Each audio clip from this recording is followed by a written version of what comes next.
Johnny Depp drogue, argent. Ses ex-gardes du corps l'attaquent et balancent.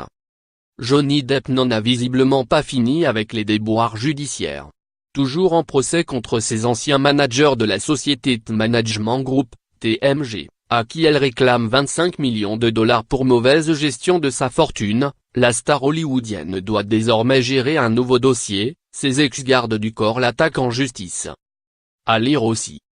Edith, les anges, drogue, homophobie, argent. Il balance. Futur, son ex-garde du corps assassiné à 27 ans.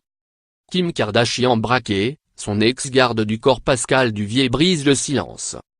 Selon TMZ et le Daily Mail, deux anciens bodyguards de l'ingérable Johnny Depp, Gennaro Rolla et Miguel Sanché, ont porté plainte ce mardi 1er mai en dénonçant le comportement déplacé de l'acteur.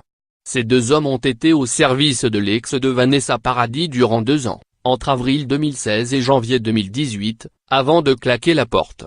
Quelques mois après leur départ, ils ont décidé d'attaquer en justice leur ancien patron en clamant, par la voix de leur avocat, affirmant qu'ils s'étaient retrouvés dans des situations dangereuses et inacceptables à partir du moment où Edward Witt, le nouveau partenaire d'affaires de l'acteur, qui est également assigné, ND et LR, avait pris les rênes.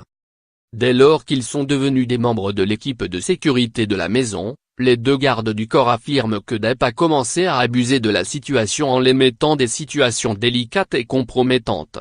Ils évoquent notamment le fait d'avoir dû conduire des véhicules dans lesquels se trouvait de la drogue et de l'alcool en grande quantité, d'avoir dû s'occuper des, déjà grands, enfants Lily Rose et Jack, alors que cela ne relevait pas de leurs compétences, ou encore d'avoir dû surveiller et contrôler des membres instables de son entourage. Il raconte entre autres que, durant une soirée, ils avaient dû alerter Depp des substances illégales qui étaient visibles sur son visage et sa personne tout en essayant de cacher son état aux personnes présentes. Selon eux, il ne devait pas seulement s'occuper de la sécurité de Depp par rapport aux gens qui l'abordaient, mais le protéger contre son propre comportement.